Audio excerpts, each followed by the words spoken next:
হ্যাঁ, সবাই লক্ষ্য করুন, এই যে বাতাসা প্রসাদটা দেখছেন, আমি দাদা ভাইদের কাছে বলেছি যে আমাদের গোপীনাথ দেখবেন অন্যরকম আছে। অগ্রদ্বীপের গোপীনাথ আছে, শ্রীখণ্ডের গোপীনাথ আছে। তা আপনারা যারা দেখবেন, এটা হচ্ছে মুর্শিদাবাদ জেলা। আপনার বর্ধমান জেলা যাবেন, কাটোয়ার কাছে দেখবেন শ্রীখণ্ড বলে একটা জায়গা আছে, যেখানে একটা মন্দির আছে, গোপীনাথের মন্দির। ওখানে গেলে দেখবেন সব মন্দিরে ভগবানের হাতে নাড়ু থাকে, কিন্তু ওইখানে গেলে দেখবেন পাথরের নাড়ু আছে। শুধু পাথরের নাড়ু নয়, এবার অর্ধেকটা আছে। তার নাড়ুটা অর্ধেক হলো কেন? এটা হচ্ছে লীলাটার নাম হচ্ছে ভক্ত রঘুনন্দন।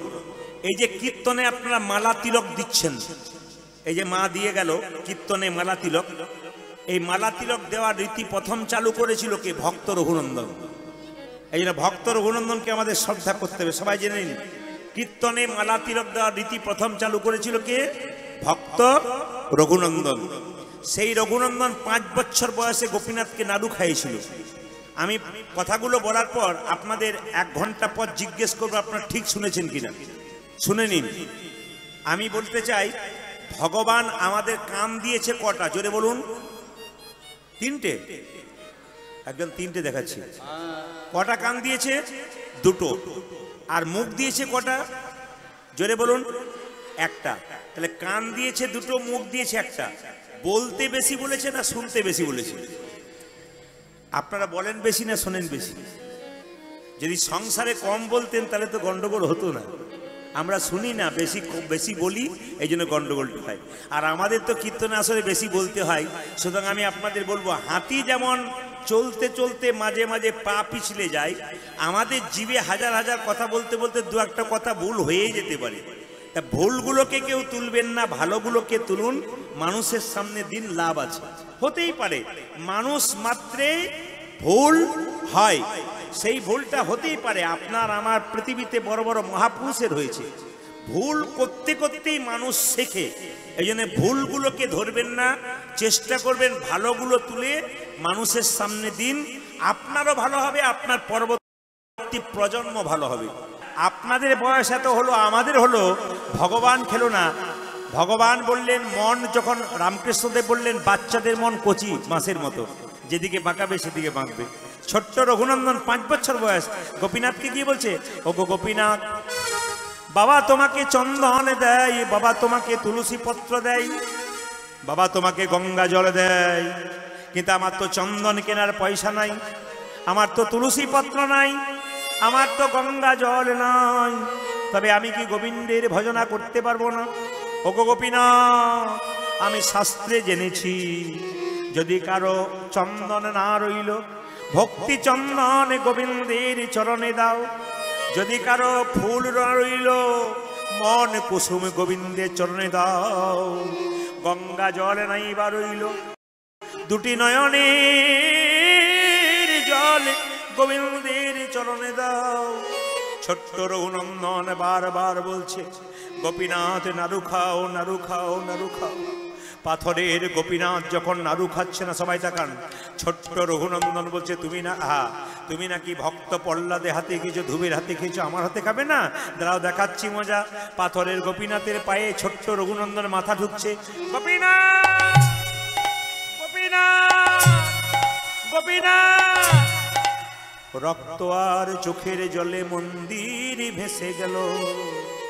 ভগবান মনে মনে ভাবলো, রঘুরে, লোকে আমায় সোনার থালায় রূপোর থালায় পায়েস দেয়, তুই আমায় চোখের জলে,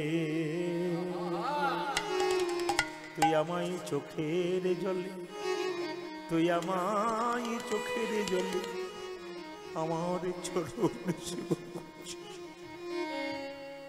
আমি যদি তোর হাতে একটা নাড়ু না খাই। দেখুন কীর্তনের পরিবেশ, দেখুন সেই 6:30 থেকে আপনারা বসেছেন, কীর্তন শেষ অবস্থায় আপনারা স্থির হয়ে যাচ্ছেন। মীরাবাই বলেছেন, বিনা প্রেম সে না মিলে নন্দরা। আপনার প্রেমের কথা শুনছেন, তখন আপনার পাশে ছোট বাচ্চাটা পর্যন্ত স্থির হয়ে যাচ্ছে। সবাই তাকান, চোখে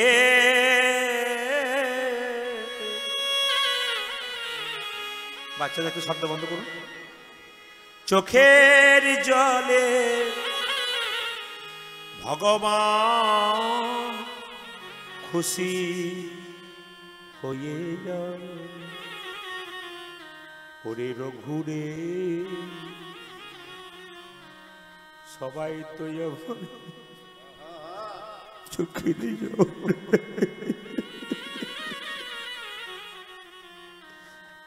কিন্তু তোর এমন করি কি রক্ত দিয়ে চরণ সেবা করে না।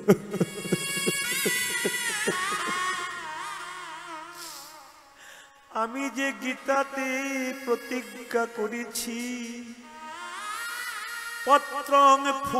পত্রং পুষ্পং ফলং তয়ং যো মে ভক্ত ব্রজচ্ছতি তদহম উপরিহিতম আসমানি প্রতাতে। ভগবান নিজের মুখে বলল কেউ যদি খুশি হয়ে জামাই একটা ফুল দেয় আমি তাতে তার প্রতি প্রসন্ন হই।